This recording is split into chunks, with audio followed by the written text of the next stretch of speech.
Assalamualaikum warahmatullahi wabarakatuh. Perkenalkan, nama saya Sinta Ayu Lestari, NIM 2010-2040 dari jurusan Tadris Biologi. Baiklah, di sini saya akan memenuhi tugas dari mata kuliah ekologi dengan dosen pengampu Bapak Hendra Lardiman SPD MPD. Adapun judul presentasi saya pada saat ini yaitu faktor lingkungan. Bagaimana dengan faktor lingkungan? Ekologi tumbuhan mengkaji seluruh faktor lingkungan yang dapat mempengaruhi keberadaan satu spesies tumbuhan atau satu komunitas tumbuhan di suatu daerah tertentu. Faktor-faktor yang mempengaruhi lingkungan yaitu ada tumbuhan, hewan, mikroorganisme, dan manusia. Selanjutnya, bagaimana hubungan ekologi dengan lingkungan? Ekologi merupakan studi keterkaitan antara organisme dengan lingkungannya, baik lingkungan abiotik maupun biotik. Lingkungan abiotik terdiri dari atmosfer, cahaya, air, tanah, dan unsur mineral. Pengertian tentang lingkungan hidup manusia atau sering disebut dengan lingkungan hidup sebenarnya berakar dari penerapan ekologi. Selanjutnya, hubungan organisme dengan lingkungan. Hubungan organisme dengan lingkungan yaitu tempat berlangsungnya hubungan antara makhluk hidup dengan lingkungannya, disebut ekosistem. Setiap ekosistem memiliki anggota baik makhluk hidup maupun makhluk tak hidup. Kelompok makhluk hidup berbeda yang tinggal bersama dalam suatu lingkungan tertentu dinamakan dengan komunitas. Selanjutnya, bagaimana dengan komponen lingkungan? Komponen biotik. Komponen biotik ini merupakan semua makhluk hidup yang ada di lingkungan, seperti manusia, hewan, dan tumbuhan. Makhluk hidup pada komponen tersebut memiliki kedudukan dan peran masing-masing dalam lingkungan. Mereka juga dapat mempengaruhi komponen abiotik lainnya. Dalam komponen biotik dibedakan menjadi 3 peranan, yaitu ada produsen, konsumen, dan pemulai. Selanjutnya, komponen abiotik. Komponen abiotik merupakan benda tidak hidup yang ada di lingkungan.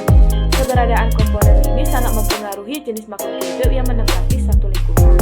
Beberapa komponen abiotik antara lain: 1. Cahaya matahari. Ini adalah sumber utama energi untuk semua makhluk hidup di bumi. Kedua, udara. Dalam udara ada berbagai jenis gas seperti oksigen, hidrogen, karbon dioksida, dan nitrogen. Ketiga, air. Semua makhluk hidup di bumi membutuhkan air untuk bertahan hidup. Keempat, suhu. Merupakan salah satu komponen penting bagi makhluk hidup di bumi. Selanjutnya, bagaimana dengan pola interaksi lingkungan? Pola interaksi lingkungan terbagi menjadi 4, yaitu 1. Persaingan.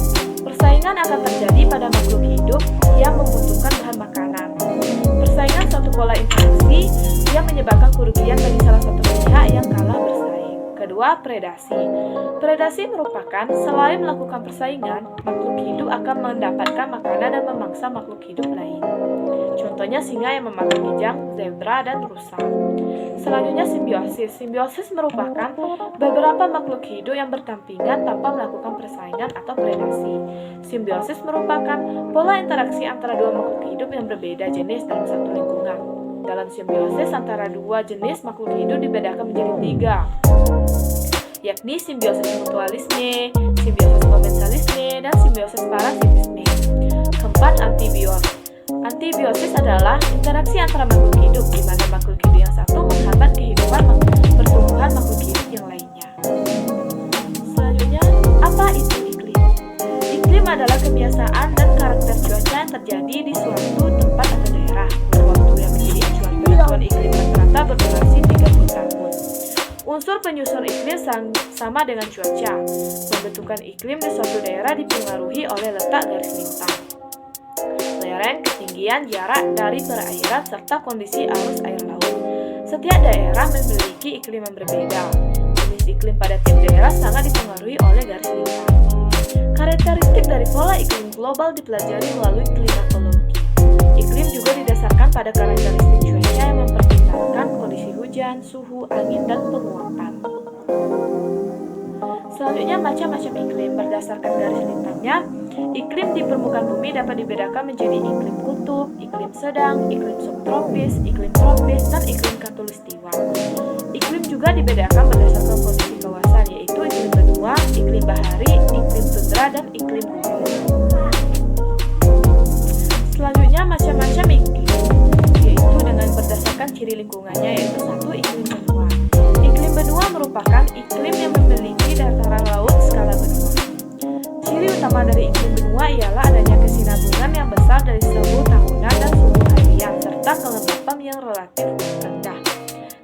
iklim bahari.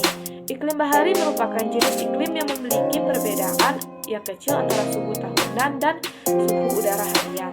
Ketiga, iklim monsun. Iklim monsun merupakan jenis iklim yang terbentuk di kawasan monsun. Ciri utama dari iklim monsun ialah adanya perubahan unsur-unsur iklim secara berserta. Keempat, iklim mediteran. Ciri utama dari iklim mediteran adalah lingkungan yang panas dan kering. Kelima, iklim tundra. Iklim tundra merupakan iklim yang memiliki suhu yang sangat rendah tetapi tidak tertutup salju. Jenis iklim ini menjadi tempat pertumbuhan lumut. Keenam, iklim gunung. Iklim gunung merupakan iklim yang memiliki lingkungan yang semakin dingin dan pertekanan rendah pada wilayah yang semakin tinggi. Bagaimana dengan perubahan iklim? Variabilitas iklim adalah variasi iklim dalam keadaan rata-rata atau statistik lain di semua skala temporal dan spasial pada suatu periode waktu tertentu, seperti 1 bulan, musim, atau tahun. Dibandingkan dengan statistik jangka panjang untuk periode kalender yang sama. Variabilitas iklim diukur oleh divisia ini, yang biasanya disebut dengan anomali. Perbedaan antara variabilitas iklim dan perubahan iklim terlihat pada jangka waktu perubahan yang terjadi. Variabilitas iklim terlihat pada perubahan yang terjadi di dalam karangan waktu yang pendek seperti 1 bulan, 1 musim, dan 1 tahun. Sedangkan perubahan iklim terjadi pada periode waktu yang lebih lama, yaitu pada periode dekade atau lebih lama lagi. Perubahan iklim merujuk pada suatu perubahan keadaan rata-rata iklim atau variabilitasnya secara signifikan dalam satu periode yang panjang atau dekade atau lebih lama lagi. Selanjutnya, apa itu tanah? Tanah merupakan salah satu media tumbuh-tumbuhan, baik tanaman musim maupun tanaman tahunan, untuk kemanfaatan manusia dan makhluk hidup lainnya. Tubuh tanah terdiri atas udara, yaitu 20-30%, air 20-30%, bahan mineral sebanyak 45%, dan bahan organik sebanyak 5%. Tanah sifatnya sangat dinamis, yaitu terus-menerus mengalami perubahan yang dipengaruhi oleh iklim, cuaca hujan, dan suhu atau wilayah, yaitu relief atau bentuk permukaan tanah, bahan hidup, waktu, dan organisme. Selanjutnya, macam-macam tanah. Macam-macam tanah terbagi menjadi tanah vulkanik, tanah humas, tanah vetsol, tanah gambut, tanah laterit, tanah litosol, tanah renzina, tanah aluvial, tanah mediteran, dan lain-lainnya. Sekian presentasi singkat dari saya. Jika terdapat kesalahan, saya mohon maaf. Saya akhiri dengan wabillahi taufiq wal hidayah. Wassalamualaikum warahmatullahi wabarakatuh.